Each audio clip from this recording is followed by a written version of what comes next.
Hello, welcome. My name is Calyx. I am so glad you are here with me today. I am going to review gently my February practice and then usher it out the door and welcome in my March practice. So I would love it if you'd grab a cuppa, grab a fidget or shuffle deck and just spend some time with me. And I'd love to hear about how you make this transition. So I know it looks like I have a whole bunch of decks, but oh gosh, I just love decks. So, and in fact, these are the ones that are shifting a little bit. And over here, let me pull these into the frame. This is my daily draw. So this part isn't changing at all. I use the Wild Unknown Tarot by Kim Krans, and I have the pocket deck that I shuffle with, and I have the large deck that I then pull the card and put on my altar, and I sync these up and they kind of work as one deck for me. And so this practice will stay in my for the whole year, actually, is my commitment here. And part of that is because I'm new to tarot. I'm not new to studying it. I've studied it for a while, but to actually practicing, to reading cards, to working with them, that part is new for me. And I'm new on TarotTube. I only started watching a few months ago, and I just jumped in the conversation a few weeks ago. So as I learn and I learn more about you all and how other people work, this part is going to change, but I'm committed to really doing this study. As part of that, doing my sort of, I think of it as like a vocabulary draw. I do one card a day and I think about it and I look at it and I learn the meaning. And I also match it with the Smith-Waite Centennial Tarot that I have here. I want to ground my practice in some traditional meanings as well as learning about my experience in my reading and sort of building that intuitive skill set. So this part isn't changing. And then let me put these aside. As you can see, I love oracle decks. Oracle decks are my comfort place. I work with a bunch of them. And I think maybe because a lot of oracle decks, you have to actually look at the guidebook. And so I hear a lot of tarot readers talk about how they get frustrated if they have to look at too much of the book. I actually love guidebooks, and so that's a comfort place for me. And I have probably 4 or 5 oracle decks for every one tarot deck that I have, and I love to use them. So that's why I have so many. I promise I don't spend all day every day doing tarot, but I am in that neurospicy place of having my special interests activated. So I'm loving having this many decks out with me, and I'd love to hear more. How many decks do you work with? I do love to watch people's videos, and it seems to vary. And I just wonder, do you work with the same number as you go along, or do you find that you, as you get more experience with tarot, do you work with fewer decks a month and sort of focus in? Or because you're more experienced and it's a little faster, you're able to bring more decks in? I'm so curious about how other people do it. I love learning. And I don't know. Enough said about that. So here's what I'm going to do. The Seasons of the Witch Oracle has been, this started on Imbolc, which was the very beginning of February. And I love this. I've got some cards pulled out so I can show you how this deck treated me this month. And this is actually going to stay for part of March because I won't bring in the Ostara Seasons of the Witch until the holiday, the Sabbath of Ostara, which this year is on March 20th. So this one for a few more weeks, and then we'll pull this in and we'll look at this coming up. So I'll come back to this in just a few minutes, but let's look at the ones that are leaving my practice. Oh, actually there were 2 more. My little forest decks too were in this mix. So the way, so I'll move March over for just a second. We'll talk about February. I won't flip through the cards again. I have my February practice video. But I'll sort of mention how I was using them. So in addition to my daily tarot draw, I drew 2 little cards from the forest, this Wisdom of the Forest. And I'll just do a little peek. These are cards that help me envision being out in the woods in this month of February, where for me, because I'm a fair weather person, I just can't really be outside. So these are very easy to read. There's not even a guidebook. I think there's a PDF, but you don't need it. It's just these sweet images and the keyword at the bottom. And oh, this one came up for me, this release. So these have been wonderful while I couldn't be out in the woods. The same with my little Forest Fae deck here. I hope you can see that. So these are just cards with a little message. And again, there's no book, you can just read them. And so that was a way I would start off my morning to bring a little earth energy into my day. And then the other oracles, oh, and then I would Season the Witch. It's my seasonal guiding energy. And then these other decks I worked with in a little bit more particular way. February is a time of some grief that comes up for me. And this deck by Michelle Cassandra Johnson, called Transverse, is a deck specifically created as a tool to help you move through and honor grief and learn what you need to learn, connect with whatever energies you need to connect with to heal, and then release that. So this has been a really lovely deck to work with. I haven't worked with it every day, but just as those, you know, that cycle of remembered and current grief comes up, I would work with this deck, and it was lovely. And to go along with that, this wonderful deck by the Nap Ministry helped me slow down, pay attention, and ground. So these two decks worked very well together and were a fantastic part of my process. And honestly, I'm kind of okay to let these go. They were very helpful, but I'm ready to move into a different energy. My forest deck's a little bit harder to let go, though I'm ready to get back in the woods. These are okay. I'm going to put these in my basket and then be done. And then this other deck here is called Glyph, and it's by Prism&Fleur. And this one, oh, I'm having a harder time letting go of this one. This one is really lovely. It's sort of sedate in its colors. I hope I've got this framed right. And it's got some beautiful gilding. The edges are this sort of matte gold.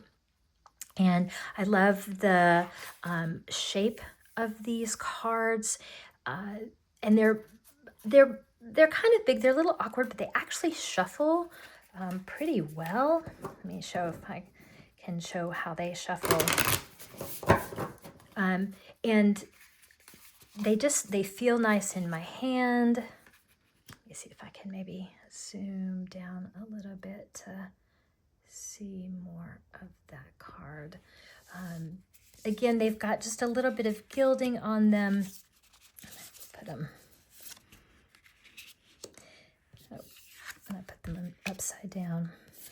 They have numbers. They have words on the side, they have symbols, and then they have these photographs that are, let me put this one's one of my favorites. Here, this archway, this, oh no, this one's the cave, the retreat. They really, for me, this deck feels magical, and I use it in my magic work. This jaguar is just exquisite if you work with animal energy. So this one I'm having a harder time letting go of, but I'm listening to my intuition on this and knowing that it's not leaving my collection, it's just going away for a little while so that I can bring something else in my altar and in the work that I need to do this month. So thank you, sweet Glyph deck, and we are gonna move on. So looking at the cards that I'm going to bring in. Oh, no. Calyx got out of order. So I wanted to talk a little bit about the season of the witch and how these cards were to me. I love this oracle. It's beautiful. If you haven't seen these cards, they have this, there are 8 decks total. They just finished up the 8th one. There's one for each Sabbath in the wheel of the year that has the solar markers of the equinoxes and the solstices, and then the more agricultural Sabbats that have to do with harvest and the lambing and those kinds of holidays. And so this one is the season of Imbolc, and it's got blue edging. Now you can see I do shuffle mine, and mine are a little bit worn on the sides because I have used it every day since I got it, and I just love it. Well, every day in February. I played with it a little bit before then, but and I don't mind that. So for me, that's not a problem. I love when my cards show that I am putting my energy into them, and I love them. Maybe I need to back this up just another little bit. So these have been really great. It's been interesting. There are only 44 cards in the whole deck, and I drew 11 of them. So exactly 1/4 of the deck I drew over the month. Ooh, I might have to back this up even more so I can get these cards in. So, oh, look at this devotional. I loved that one. I got 5 cards, 1 time each. And I read the guidebook and learned about them. That was interesting. And then for the month, I got, 1, 2, 3, 4, 5. Oh, this one. This is in the wrong place. This is one of the ones I got just once. And then I got 3 cards. These 3 cards I got twice each, which is interesting. I'm always kind of surprised by repeat cards. I mean, obviously, statistically, they're just going to be some repeats. But, it does kind of underline what the message is, right? And also, when you have a new deck of cards, it helps you learn the learn the system, learn the meanings. And then these 2 cards I got 3 times each, and this one is Keening, and that made sense to me, right, that I would get that one 3 times because I had some keening to do. And this one is the Bloodstone, and this is the card of courage and making a decision. And that was very interesting too because it came up at exactly the right times where I needed courage, where I needed to make a decision, where I needed to trust my inner guidance, my heart, instead of just what my mind wanted to do. So that was powerful to have. And then I have one card that came up 8 times. 8 times. So I have 11 cards, and I didn't pull cards I didn't pull one of these cards every single day in February. I actually 25 out of 28 days. So, but this card came up 8 times. So I had 11 cards total for the 25 days out of the 44 cards. And this one came up 8 times. This is River Rocks. And the little key at the bottom says, go with the current, dear one, find peace in letting go. Let life wash over your soul and welcome your becoming. So it's about making peace with things that you can't change, about going with the flow, about releasing some rigidity and trusting the process. So that was a really good message, apparently, that I needed to hear. I don't know if that counts as a stalker card. In Oracle, I don't know if they kind of do the same way that tarot cards do, but that was pretty fascinating to me. And I do love the book. I made a little mark here. And it talks about silver linings and, if you're having a hard time letting go of the past. And I was, and I had a lot of layers to do. And it was very interesting because most of the times that card came up for me, the tarot card for judgment, the number 20 in the Major Arcana, which in the Kim Krans version has to do with forgiveness and also awakening and in the cycle of tarot, right, letting go and moving on into the next stage. And there can be some absolution anyway, so it's pretty interesting to have those in combination. So I'm grateful for these cards, and I get to work with them for another couple of weeks. And as I said, after that, I will pull in the Seasons of the Witch, the Ostara Oracle. And I haven't worked with this one yet. This one is brand new. I've looked at it and I've done a little welcome in reading, but I haven't worked with it. So I'll do that after the after the holiday.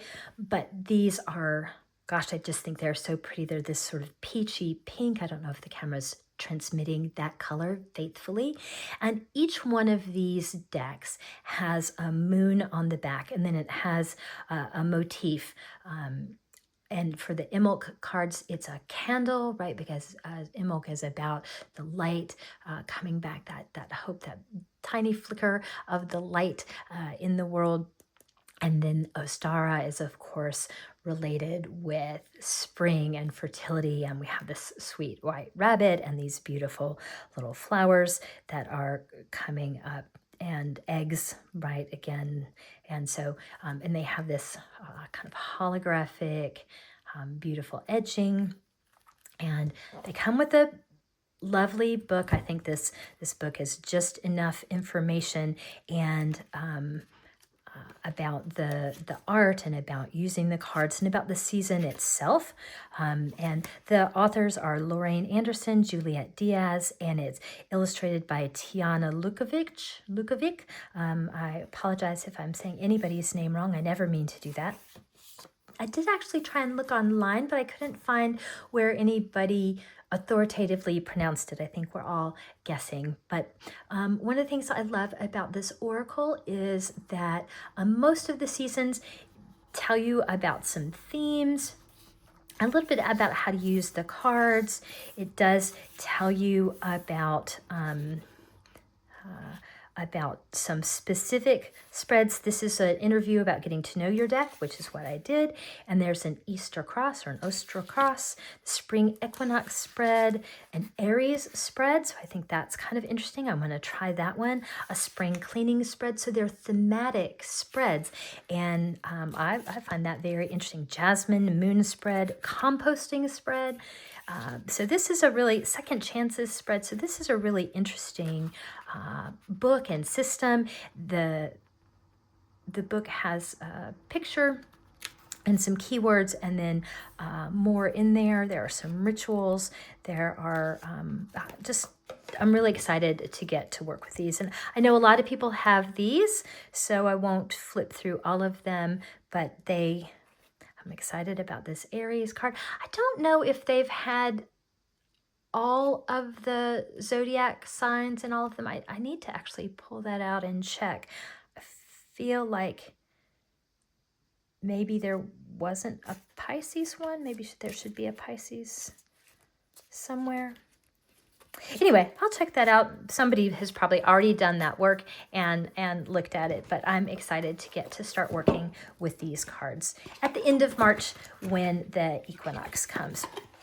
And then the ones I have already started with today are, I've got one new tarot deck and then 3 oracle cards.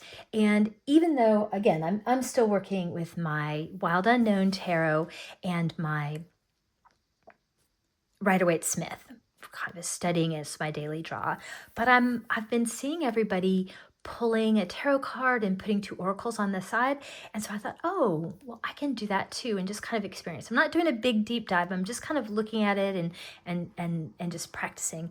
And I thought a really fun deck to do that with would be the Magical Nature Tarot.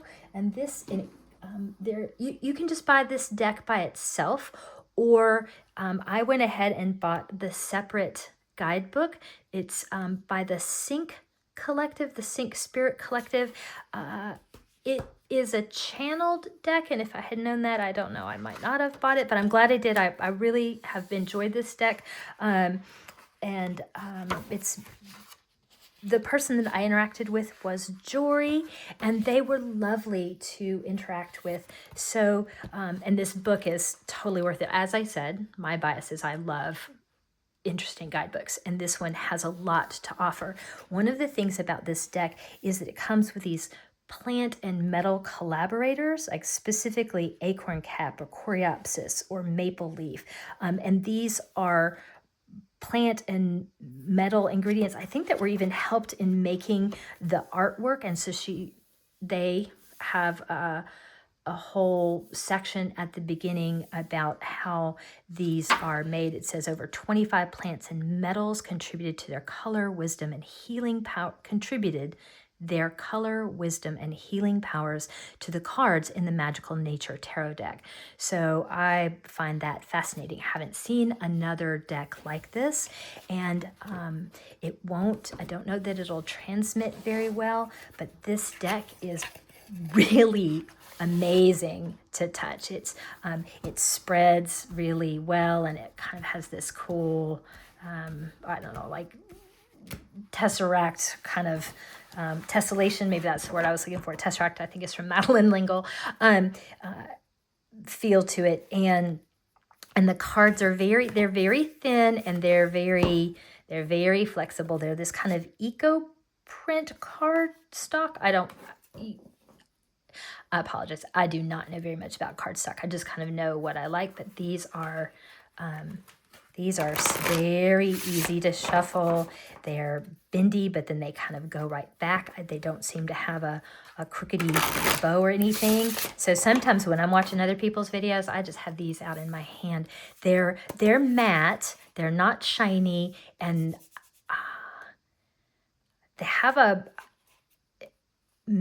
it's not quite linen finish. I don't know. I mean, I hear about linen finish, but I think of that as being sort of woven in lines like this. And I don't know if you can see, it does have a little bit of texture, but it's like an uneven linen. Oh, that's the wrong word, because they're very smooth. Anyway, if you can get your hands on this deck, if you live anywhere close to me, you can come touch these cards. They're wonderful. There is one you'll see in my deck. This one is slightly different color. And that is, do I have these sitting out? Did I save it? Oh, where did I put it? It came with an, I have to kind of look at them to find it. Usually when I'm drawing, I'm not looking at them with my hands. There it is, the Four of Wands. So the original card for the Four of Wands in this deck showed, oh, do I have it right here? Oh. Okay, well, I'm not going to be able to find it. I'll just tell you about it. The original Four of Wands had 4 cups clinking as the celebration. And so the Sync Spirit Collective gave an alternative card. And as a sober person, I truly appreciated that. I thought it was really great to have a card that was different. Another thing, that didn't just revolve around drinking. I could have worked with it. I could have, it could have been anything in those glasses. It wasn't a deal breaker, but I thought it was very thoughtful that was included. And since it was there, I chose it. I am really intrigued by this deck. It is this sort of art collage style, and there are people in it, and they have interesting expressions. They have, if they have expressions, sometimes they don't, but it's very inclusive. There are lots of skin tones, there are shapes, there seem to be different ages, and it feels very inclusive and welcoming to me. And I do love the world card that is featured on the cover, and like this, where was it? Oh, there's the Tower card. I think that's a really interesting Tower card. The Strength card, I always love the Lion, the Five of Cups, the Ace of Cups, and the Ancestors. So the Court cards are done as Seeker, and I might have to look. Oh, this Devil card, I actually think this is a really evocative devil.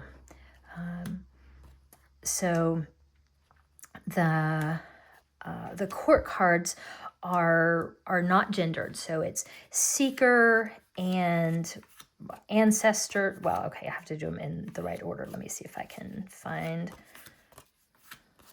Okay, here's a Seeker. And then what is the next one? What is the Knight going to be? The Mentor is comparable to the Queen, and the Ancestor is comparable to the King. Do I have that right? Shoot. Okay. Okay, so it's apprentice, seeker, mentor, and ancestor. We'll have to look at the book. You guys obviously have not. Oh, right here in this. This is the card that, a little note that came with it when I ordered it. And here's the original Four of Wands card that was in there.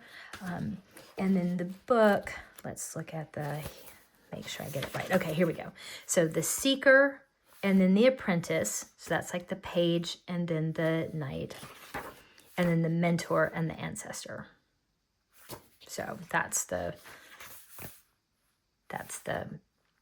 order of those. And again, obviously I'm still learning. I couldn't pull it out yet, but I hope by the end of the month that I will understand this. And oh, I love the Lovers. I actually, confession, I don't usually like the Lovers card, and I see it come up and I go, ugh. But I like these elephants. So I do actually, I like the meaning of the Lovers card. Again, it's just one of those places that's not super reflective for me. I'm grateful for it. I think of it as partnership, but I have to get over my initial reaction. And I am one of those people that sometimes my first response to something is not my best response, right? Sometimes my first response is about fear or sort of the negative, and then I have to let that go to get to the deeper, truest, more aligned meaning for myself. So there's the tarot cards. Oh, I meant to leave them out. So, because the whole point of this, Calyx, was that I've been watching as people draw those and they put an oracle card to either side. So I have been really enjoying that process. And then here are my oracle cards. So this is the Universal Folk Oracle and by Anita Inverarity. And then the Illuminated Earth Oracle, and this is by Claire Mack, I think. Yes, by Claire Mack. And these are, oh, you all, I love the rich, rich colors of cards. And these are so much fun. I can actually just get them out of the boxes, and we can look at the way they stack up. So, just flip them like this. I've only been doing this for, I just did a little bit of practice. Let me kind of put these more here and we can look at how they match up. So sometimes the color palettes work. Sometimes they don't so much, but they've been really interesting. Authenticity, Wheel of Fortune, and Mystery. And knowing the Apprentice of Pentacles and then the Underworld. So sometimes they really line up in fascinating ways. And for Pentacles and Grief, that's kind of interesting with frequency. So I've been playing with how does it work to have an oracle with my tarot card in the middle. And I got some of these upside down. Anyway, so as I go along, I might check in with you and let you know how this is working. And this might be a little bit overwhelming for me to have 3 at once like this. I don't know. Maybe I've skipped a step in my working, but I just think these are so pretty. Sometimes even if I just don't even get to the meaning part, if I just sit with the image in the morning and then at night, I kind of pull my 3 cards. I did this yesterday. I just looked at them in the morning. I was busy, had a lot going on. And then I just pulled them in the morning, and then I sat with them at night and just thought about them. And I think I'm going to journal with them today. So that is going to be my March practice. So that's a new piece of practice to me, sitting with, I may not journal every day then on some of these because that's kind of a lot, but I'm kind of interested in how that goes. So those 3 go together. And then I have one more because I couldn't resist.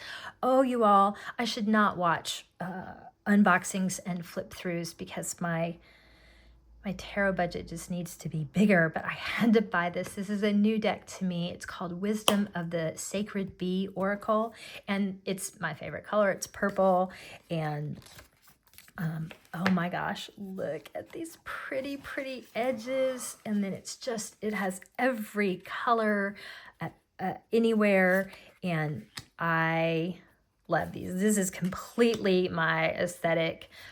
It makes me happy to see these bright colors. I actually got this deck last month. I got it in February, but it was too bright for me. It was a little bit too much going on. Again, I was processing some grief, but now that I've done a lot of work, I'm ready to have something lighter and brighter. And even this sad card that says melancholy, I was looking at it going, that's a very lovely bright color card for melancholy. And it makes sense. Like, they can't just have one dark card when they have all these bright ones. But this deck, I think, is especially for the time of year when things start waking up where I am. Sometimes we jump really heavy into spring. Sometimes spring doesn't last very long. It goes from too hot to too cold, but we get some beautiful flowers. And maybe on a day when I'm ready for spring to have sprung and it's not quite there, I can pull some of these cards. So again, I may not pull these every day. Maybe I'll just play with them on the weekend, but I love these. And there's a bee in all of them, and the book that goes with them is lovely. But again, tranquility. I can just sit with this. I do love the sort of sacred geometric pieces in here. I like all the layers. I like the botanicals.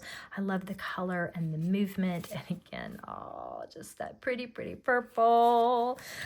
Compassion. Look at this. I have this one. This is going to have to sit on my altar and help me remember about being compassionate. So, and I don't even know what this means. I have to look up this word. I love learning. I love looking things up. So this deck is very exciting for me. So that is my welcome in March. Thank you so much, February, and I'm excited about my changing practice. I would love to hear more about yours. And thanks for sitting with me. Thanks for going through my cards and sharing my excitement. And I look forward to watching your videos or reading your comments. And I'll see you in the next video. Bye.